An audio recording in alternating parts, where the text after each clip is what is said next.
silicone it on there and just hope for them. Send it. I'm gonna send it. We'll send it.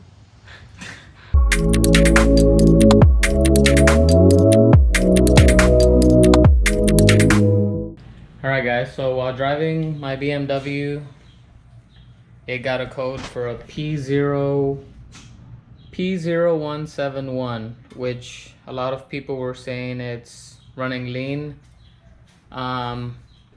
One of the things that online was saying that it could be is one of the mass airflow sensors. I cleaned them, both are good, but when we received this vehicle, I did notice that there was, you can see some where the dark brown spots are at. That was oil burning onto this heat shield. There was also oil on this turbo.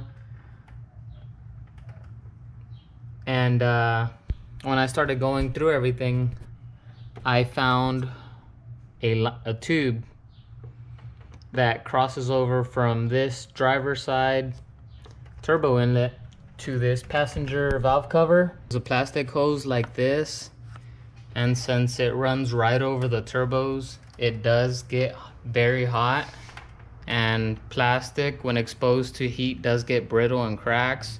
So it developed a crack right in this area right here, and it started, since it is for the PCV system, it was dropping blow-by or oil residue in this area. And I tried to repair it yesterday, but since the hose is very brittle, it continued to break in other areas.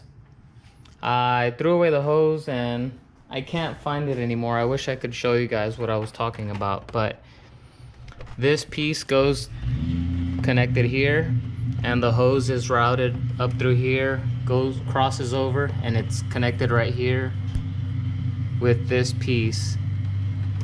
So what I'm gonna do is, I've already ordered the correct part from BMW. It wasn't cheap, but to get this car back on the road,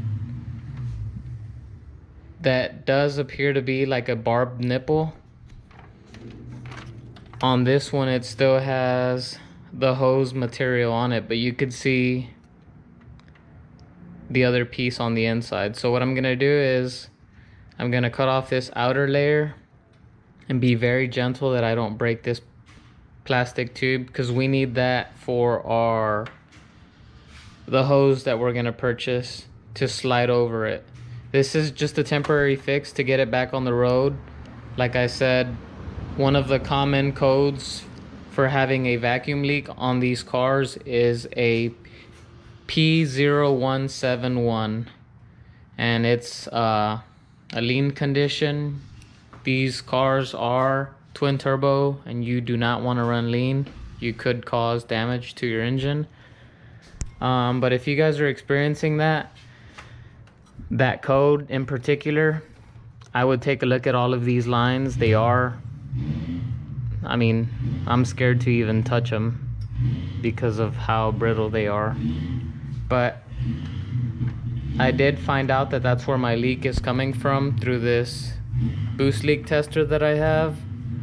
I just plug this intake up, and this one has the tester with compressed air and water. You can use other methods if you have a smoke machine.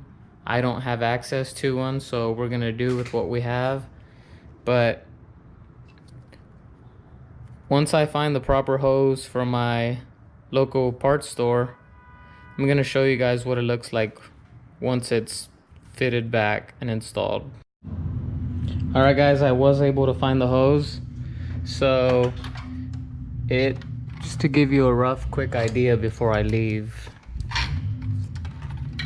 it kind of goes tucked underneath this area, but it crosses over like this, and you can see it broke in this section, which I tried to repair, and this piece broke today, which caused the check engine light. It's very brittle. You could hear it cracking. Yeah. So you see, I was able to snap it that easy. All right, guys, we're back from the parts store.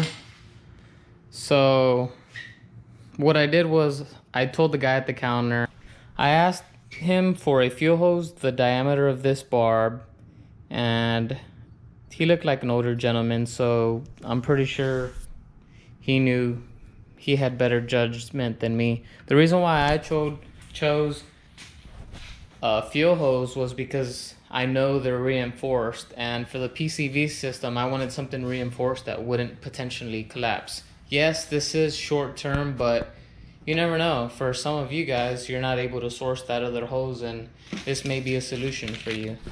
So what I ended up going with was a 50291 Goodyear 1532 crankcase vent hose. Alright, so I've went ahead and made the changes. The piece that goes on the valve cover is attached down there. I did have to remove this bracket for this reservoir. The piece is running to the top and it's connected to that. And I secured it in place here just because I didn't want it moving around. All of that is hidden underneath the engine covers. I already did boost leak test it and it's holding pressure perfectly fine. So I'm gonna go ahead and throw everything back together and see how it goes.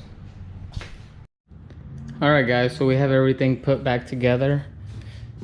Make sure you reattach your clamps, tighten them down, and be sure to reconnect your mass airflow sensors.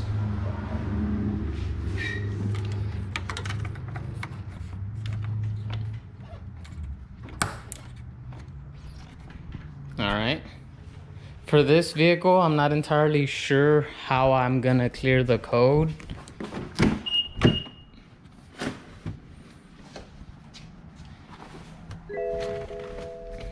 Or if it'll clear itself after driving.